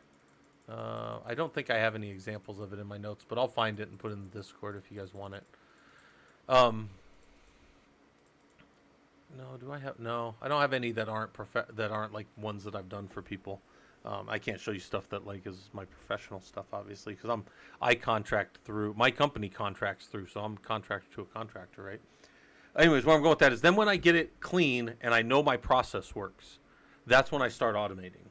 Then I say, okay, well, I don't need to do these individual commands because I have Ansible modules for them. So then I start to build out like my Ansible playbook, right? And then what I'll do is I'll deploy the server and I'll run my Ansible on top of it manually, right? And that will probably work on some things and break on some other things. And I'll work through that process until I get my Ansible playbook to run against the server. So server's getting deployed by some process. Again, I don't care what type of process that is, guys. That could be KubeVirt. That can be VRO inside of ESXi. It can be Werewolf building my server. I don't care. Then my Ansible playbook runs. I get that running. And I get that to build on a server. And then I throw that server away. Never worry about them again. And I run it again. And then I say, okay, well, it's doing all the things I want, but I don't like the way that it's doing this, or this needs to go before. So I start to modify my playbook until my playbook's good. And then again, my servers over there, those poor little servers, I literally don't care about them. I'll throw them away 100 times. It's like a wrap. I will fail as fast as I can so that when you see it, and my management and my customers and stuff see it, they only see the perfect version. But they don't see me going...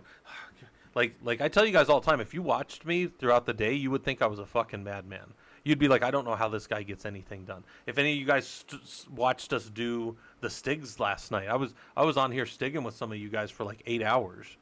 And some of you were probably like, this guy's a madman. But they're getting done. and I am a madman. I know that. Like I understand my my limitations, right? I know where I'm at in this life. Anyways, all right, so... India won cricket champion. Nice. I don't know. Like, I don't think I've ever seen anything with cricket. I've seen a couple of rounds of cricket, I think, but I don't think I've ever seen a whole game. But that's awesome. Can be basically setting up the documentation for everybody to be able. Well, even just for me, can be. So for me, and then I start running the Ansible or whatever, and then my documentation ends up. Let me see if I have. Let me see if I can show one.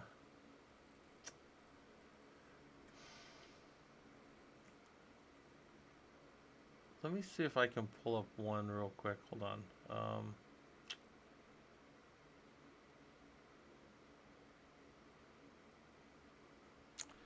I don't think I can't show any of my.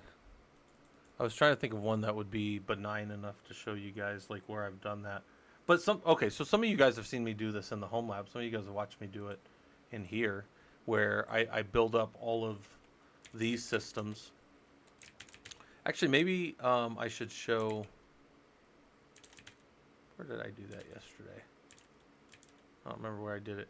We redeployed the web page yesterday for the Prolog. So we redeployed this yesterday, right? And there's a certify here, so I could show you guys like, hey, here's the Prolog systems, administrator course, and here's the certified engineer course. And this has a 100% free book with it, right? This book's free right here. It's not all done yet. The guys are still working on it. But yeah, so me, I kind of just like fail quickly, and then I take everything, and then I only publish the final documentation. You guys never see like what's over here in my notes. Like nobody ever sees that unless you're like watching me build it. Well, hold on. Maybe I could show one of these. Hold on.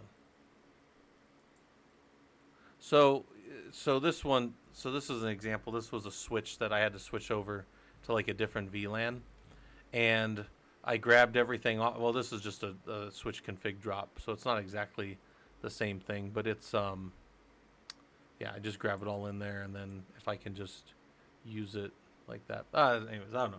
I don't have a good example of that for you guys, but I can find one can be. So yeah.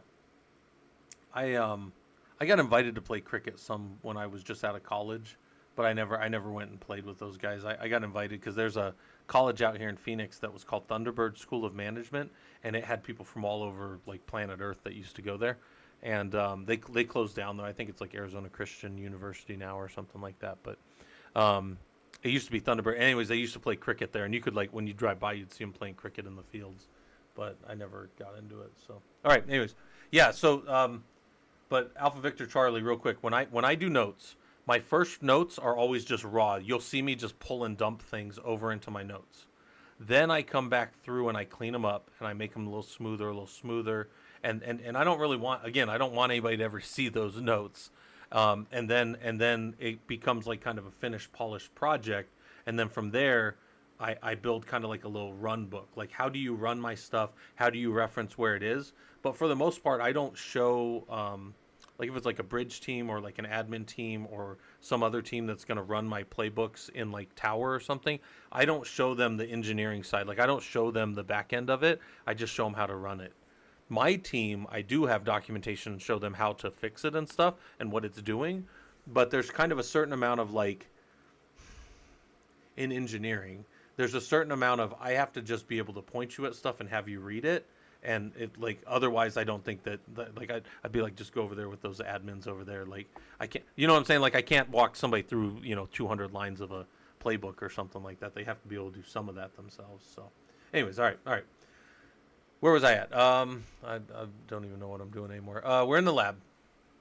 We did this first part, and then we wanted to know, this is really critical, why might you want to know the proc or the how the kernel was called when the system booted. And let me show it like this, real quick. So it's cat proc cmd line, or it's a dmessage and then head. Let me show you this over on this other system here real quick. So let's come over here. We'll go into our werewolf system and we'll run, oh, that's a different thing I was building yesterday for the guys, but Ansible Let's just do it like this. Let's say Ansible, and then we've got two lists. We'll say Rocky for this one, dash M shell dash shell dash A, and then our command that we're going to do as a little one-off is cat proc cmd line.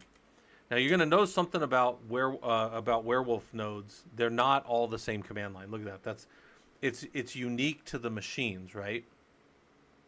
It's unique to each system based on how they called their startup. So this isn't a great example, but I'm going to show you one here. Oh, Rocky 10's down. Somebody's killed Rocky 10 off. We'll have to go fix him in a little bit. But let me go over here and cat Etsy Ansible hosts. Okay, so we've got Rocky over here, but we also have these production K8 nodes real quick. So this will be fun. So let's say Ansible, and we're gonna say prod K8s because this is good. M shell dash A, and then in here we'll say cat proc cmd line. I'm getting somewhere, guys. Watch this. I'm gonna go check 3 different servers for the value that they give me back from proc command line. Whoa.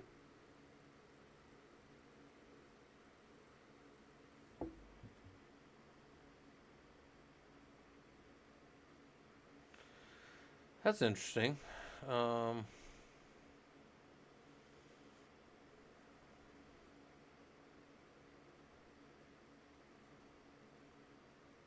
Well, one, that's weird. Let's go to this guy real quick. Hold on. Oh, because I hardened these damn things. All right. What's my new password for root?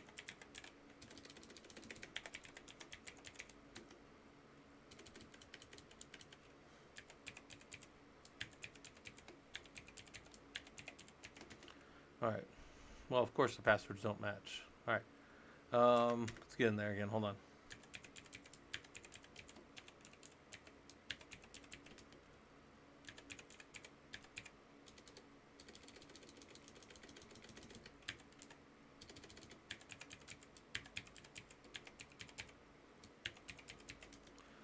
All right, so let's try again. Now, I think only the first, yeah, so prod K3s. All right, so that's a problem. The password, give me a second here. The key is working. Oh God, that's annoying. The key is working, but that's the password. And make them a long password.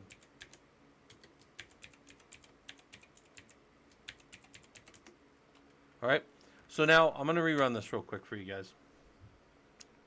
What's going on here?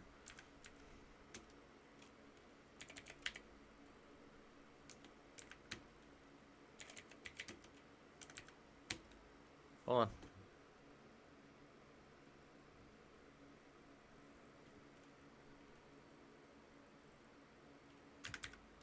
That's weird.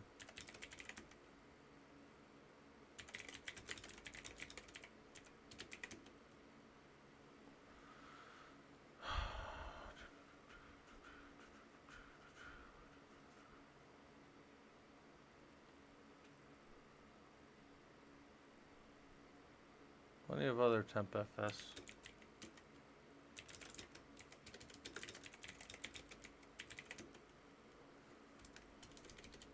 So temp's not on its own.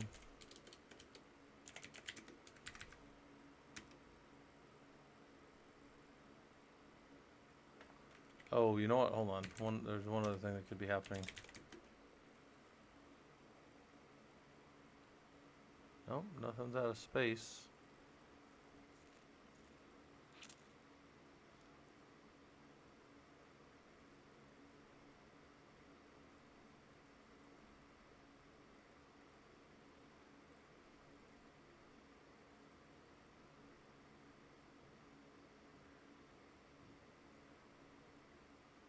All right, well, we'll forget that one for a second, and just look at these real quick. So we'll let the one thing be broken, but I want you guys to look at this. If you just looked at these nodes, take 3 out, and I asked you, does prod K8s 1 and prod K8s 2, Do you think that they were built at the same time? Do you, do you think they were built with the same process? Do you think they are similar machines in such a way as that they were built through the same process? Yeah, I use screen, Alpha Victor Charlie. I have no problem with Tmux. I just never got into it. I use screen, always have. But if you looked at these, and what about the command line might tell you, or the way that the kernel was called, that these were built exactly the same way? What do you guys think? Twitch and YouTube.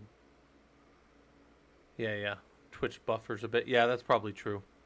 But I just want you guys to see this. I could very quickly, if I was looking through a set of servers and I maybe had a list that I was targeting for this process of getting information from. Hold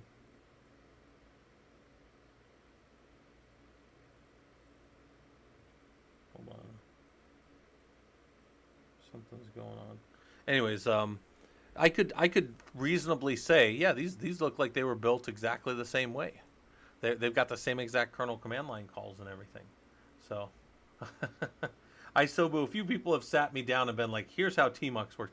I have Tmux in some of my other windows even right now. I could show you guys a Tmux window. Right, yeah, I could show you guys a Tmux window right there. But that, oh, hold on. Oh, system just froze. But no, this is reasonably, these machines have all been built at the same time. Again, I don't know why this one. We'd have to go dig into what's going on there.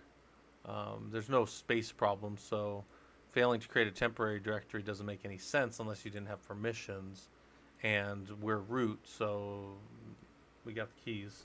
So, anyways, where were we at? Oh, let's get that out of the way. All that to say that the command line gives you a lot of information that you might not have thought of unless you were starting to look through a bunch of different systems and you were trying to figure out, okay, these ones were built together because they've got very similar calls. These ones over here were built with a similar process. Well, we don't know when they were built, but we know that the process was similar because they popped out. They look, I mean, could we reasonably say these things were built around the same time together? Like, they're both water bottles. They both look pretty similar when you start getting to the labels. Yeah, they were probably built from the same place or reasonably by the same process, right? And that's kind of what we're looking at there. All right, dmessage will also tell you that. It'll give you that kernel call right there. And that is how grub called the system and started the kernel when it found it, right? That's the kernel command line. So then the next one is, can you tell if the system is virtualized? Right? Like if you guys just jump into a server, right? If you get the login credentials to our Prolog labs, which are all down in our Discord, who's to say that you're jumping into a physical box or a virtual box? How would you know? I mean, maybe you know my architecture around here, right? Our architecture is out there for anybody that wants to look at it, right? You guys can get access to, yeah, people drawn all over it, I know. But this is all like what our virtualization looks like in our lab environment, and these are our 44 labs that we have for you guys to use, the different servers. But how would you know that you were on a virtualized box? Well, there's tools like virtwhat, and virtwhat will tell you it's KVM. So it's not always there though. Sometimes you got to install virtwhat. You can also go use a tool called DMI decode, and they'll tell you good information. So DMI decode, and then again grepping for things. I and E will do an extended. It's an extended grep, and then it'll give you virt or prod, right? And you can test that. You can take one or the other away and see how it limits. You know, you can always play with those kind of things. But what do you all see? There's also a lot of other good, useful information inside of DMI decode. I may be wondering, are these devices the exact same? Let's see. Canby said OUI from MAC addresses. Yeah, I don't. That may be useful if you had a lot. But yeah, you could look at MAC addresses and see if something's got a physical, like a Dell or a Cisco stamp on it. I've worked with a lot of Cisco servers over the years. And you say Cisco servers? Yeah, Cisco actually has a fair amount of play in the virtualization and the like bladed server environments. Cisco has a fair amount of servers they build. They're not like in the Dell, Dell and IBM type space, but they do build servers and they are out there in the world, so you will run into them. But yeah, you can tell from the MAC addresses as well. All right, and I said, what might help you capture from these commands? What might you capture from these commands that will help you in building out a new Linux system? Well, some of these things, like this, would tell me where to go look if I wanted to know, like if I wanted to go read about the version, or if I wanted to put something up into Google, or if I was working with support or something, I would use these. This just tells me how it was started, and then I can look at servers that were built in a like fashion. That may be valuable for me. This is one of these things where I can't always tell you what this is going to look like.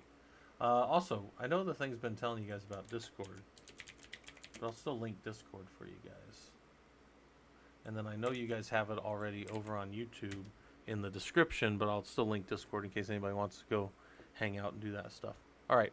Again, anybody that came in late, I'm doing my notes over here for the labs. The labs are free. You can just go hop in the labs and nobody charges you nothing.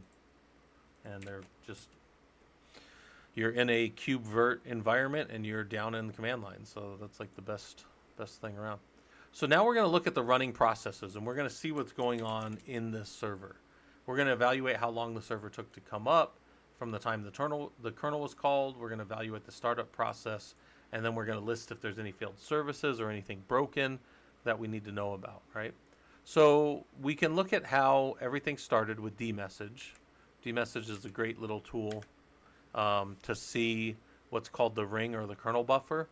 And it starts with the 000 second as the Linux kernel was called. And here is the command line that was called. Much like a system does a power on self-test, the very next thing that a kernel is going to do is it's going to do what's called walking the system bus. It's going to, in this case, look at the kernel, and then it's just going to start walking through everything that's in there. How much memory does it have? What's its clock rates? Is anything busted? Are there any things that I can't talk to? It goes down all the different channels. It looks at all of its PCI bus. It just does everything. It just walks everything, right? And it makes sure that things are as we expect. Now that's a lot. I can't read through all that. I can tell you that it's still the first half a second since it came up, because these are based on the second since the kernel started. So what happened at exactly the first second, this is the time between, that's the first second was just finished right there. All that other stuff happened before that, right? And you can start to figure that out if you care, but we don't really care much about that. We might look for what's our Ethernet information. So can you see what Ethernet information you have from dmessage? Yeah, right there. You just do dmessage and then you grep-i for ETH or whatever, and it'll tell us this. And then it tells us that there's this virtio.net, and I'm like, well, what the hell is that? Well, that's a module, so we can go look for the module that's been added to the kernel. Virtio.net is being used by net failover, and then net failover, we can probably go keep digging down there and see how all of these things are attached. Now, I can't remove this virtio.net because it's a requirement, so I would have to remove.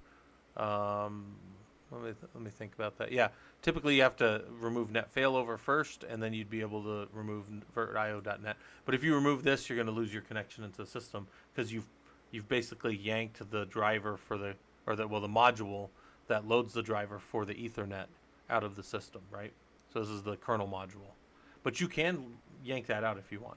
But the point is, you can go see that this is a virtualized system and it's using these modules, and then when you build your new version, you can compare it back to this and see, do I have the right things?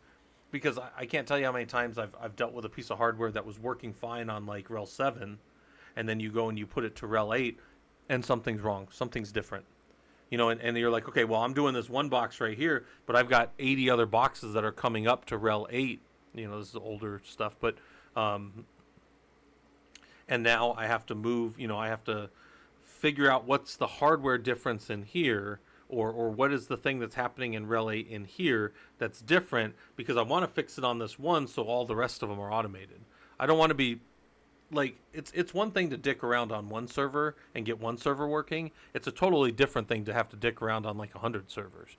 You want to get your process good on one server, make sure that you're good, and then just deploy it to all the other nodes, and then never think about it again, right? Just go to sleep or do whatever, right? Like, you don't want your system to be all busted. So anyways, what other important kernel modules might you find with LSMod? Oh, there's all kinds of stuff in here. LSMod will tell you all kinds of other stuff. You can just go look at all the kernel modules. You can count them up. You can see which ones have the most dependencies over here, and, you know, start to figure out, and then you start going and look up and saying, oh, I have IP tables in here, but where's IP tables, you know, and then just go start looking at that. If somebody were to ask me, is this system running IP tables, or we could just say IP, yeah, table, and NF table, and you were to say, hey, Scott, are you running IP tables on that system or NF tables? And I say, what the hell's an NF table? I don't even know the difference. Well, now I at least know. Hold on. Let's go look at one of these Red Hat systems. If we come over here, go to Hammer 2 real quick. I run that. Oh, we don't have any of those. Hold on. Let's just look real quick at LSMod, and then, oh, he's NF underscore tables. So actually we might want to fix that other one. NF underscore. So there we go there, but there's no IP tables on this one. Then we take this command back over there and make sure that we don't see, right? It's only IP tables. There's no NF tables. And you might say, well, Scott, what's the difference? Well, okay, for that one, you had to know that IP tables are the older technology and NF tables are the newer technology. But they both do filtering in the kernel. And if you remove them, your kernel will no longer have the capability to do filtering of stuff that's coming in for TCP/IP, right? Like your IP table is your kernel layer security to block things or do whatever traffic stuff you want to do, right? What does it show if you do ls sysclassnet? Would VIBR show up there? I don't know. Maybe. Let's see. This is one of those, one test is worth 1,000 expert opinions. There's all of our addresses, or all of our networks there. So yeah, I'm being honest, Camby, that's probably about as much as I know about Ubuntu's networking. I know Red Hat's networking very well because I do that all the time, but I don't know the Ubuntu side of the networking much. I mean, we can muck around in here with this, and they might even have an etcnet plan on here. And then this is probably the config for most of this stuff, you know. And they use DHCP, which is interesting. All right, anyway, so we can go, but now that we start to look at our servers, we can start to dig in on all this stuff, right? We can do all kinds of stuff. So this next one is, can you see what took, or can you see how long the kernel took to start all, or the system took to start all services, right? And the answer to that is yes. So systemd analyze time, and it says that the startup finished and graphical target was reached after 9.504 seconds, right? So the systemd analyze time would give us that. All right. Well, I gotta see if the wife texts me.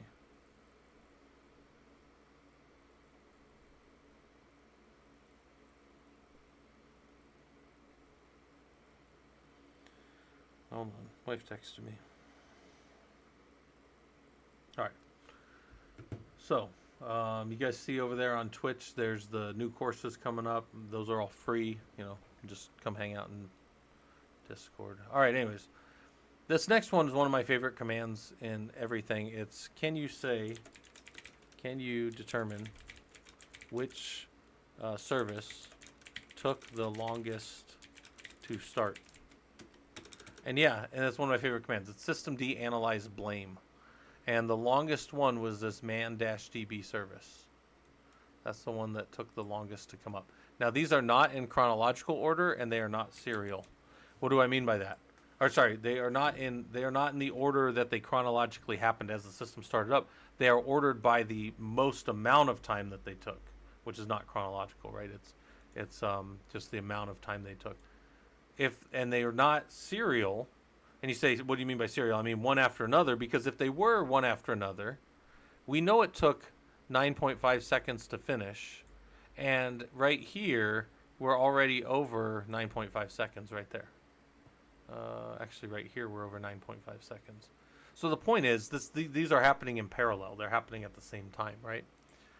So then we say, well, okay, that's cool, but could we... so what can German service took long to start? Yeah, sure, there. And then why might you want to know that? Maybe you have trying to get servers to boot faster.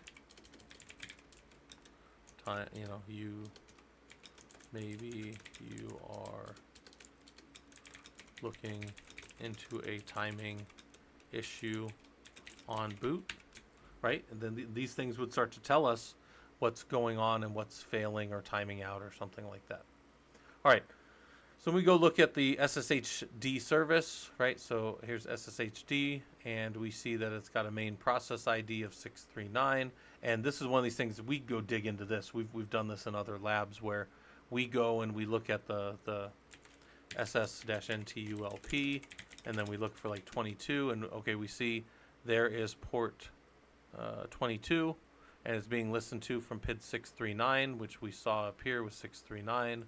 Then we kill it, and then we restart it, and we verify it changes, or just all these other things that we can do.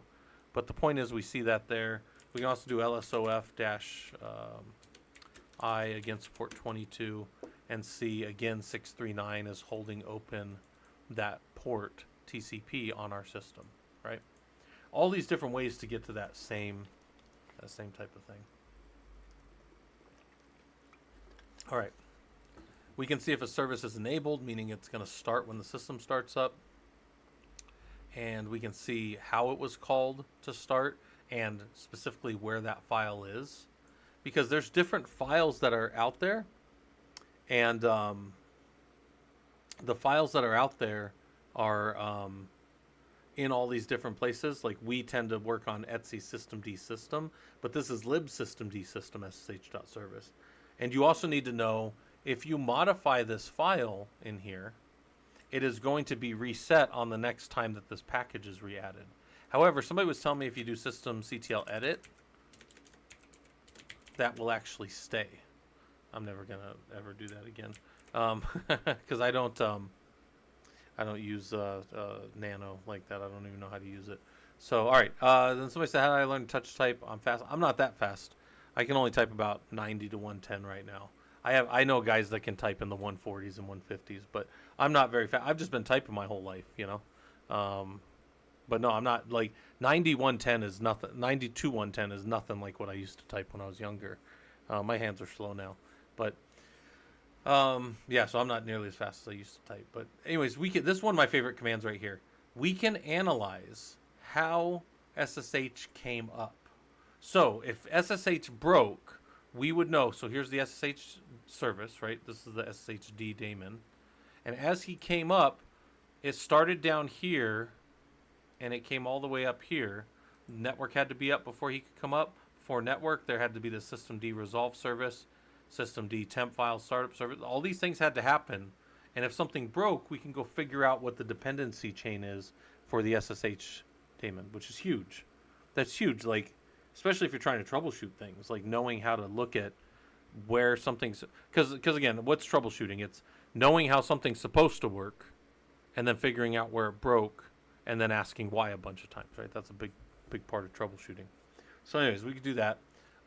We can list unit file... Oops, Q. Get out of there. List unit files. Here's all the files that think they're going to start or not on the system. We can count them. So there's 324 with enable somewhere in them, right? Or enabled, right? And then we can look at if there's any. This is all of them.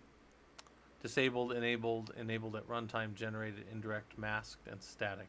So masked files don't have the ability to ever start again. So I can come over here and I can rip this all off and I can just say grep-i mask, and I can see what the mask services are. These are things that will never start on the system ever, right? These are blocked. App daily timer, X11 common. These are masked services. They can't be started on the system, right? You can unmask the service and allow it to start later, but yeah, like this is actually good. If we're in a production environment, you do not want to be updating every day. That's insanity. And then right here, yeah, these should be masked. If you're not using some of these, you definitely want them off. All right. And then we can go look for SSH and that's the flying us these. Oh man. All right. Hey Paul, how's it going? We are not working too hard. All right. So now the next one is we can look at open ports, right? And again, you could just keep asking questions and answering questions over here as you go, right? Yeah, thanks for that, Paul. We are not working too hard, but we are doing labs, and Sundays are lab days, right? This is what we do. All right, more basics. Can we look at all of the processes in the system? And I'm gonna make that even a little smaller. Can we look at all the processes in the system and we see all the UDP here and all the TCP here, but in a production system you may have a lot more. So maybe you just want to count them up. There's 5 UDP connections and 8 TCP connections. And I expect that, so that looks like what I want. Okay. And then maybe I can look at just port 53, and port 53 is DNS, so I see it over here. And there's the process ID for it, 1013. And then that's, I could do a ps-ef and then just grep for like 1013, and I could find that. It was systemd resolve D that called it. Hold on. Oh.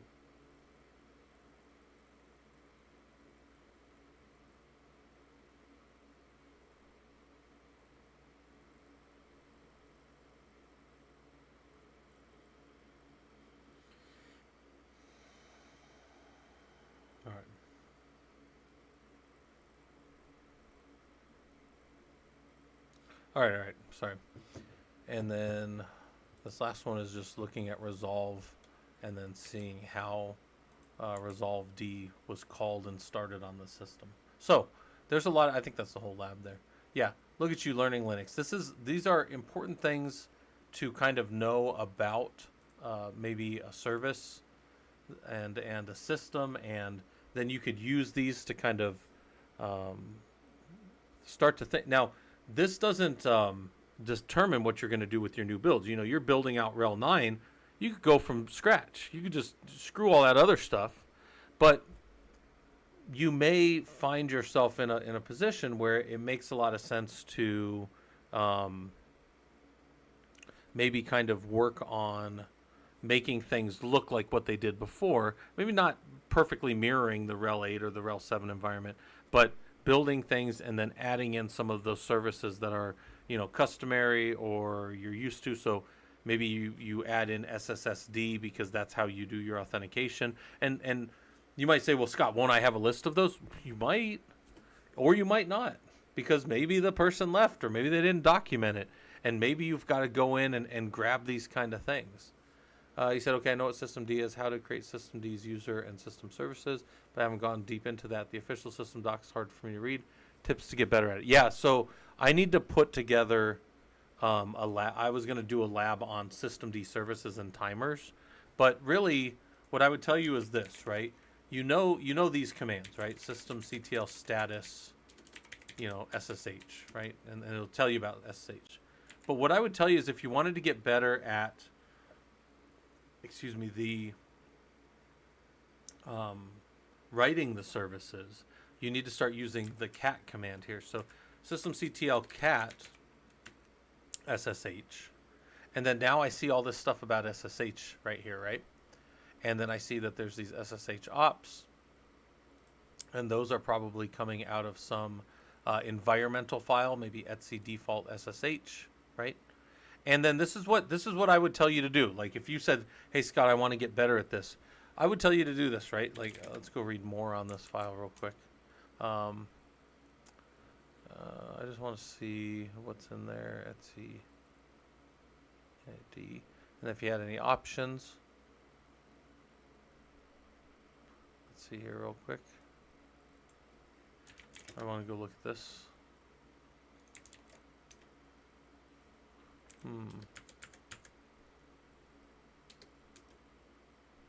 Ah, okay. This is the startup of it. I just want to go look for if they have anywhere in the ops. Hold on. Are there ops in here?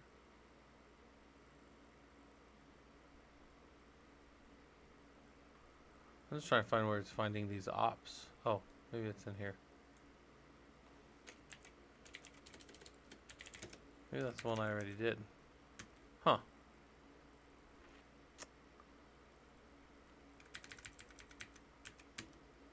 I was going to show you guys right. Again, I don't see it. Oh, I mean, I guess you're calling it from that file. Okay. Anyways, where I'm going with that is one simple task that I would tell you to try is this. Excuse me, because I've seen this work, and I've actually run this at companies. Take this file right here, right? lib systemd system SSH service, and then go into cd to etc systemd service, and in here, and go ahead and just touch sshd2.service, let's say, service.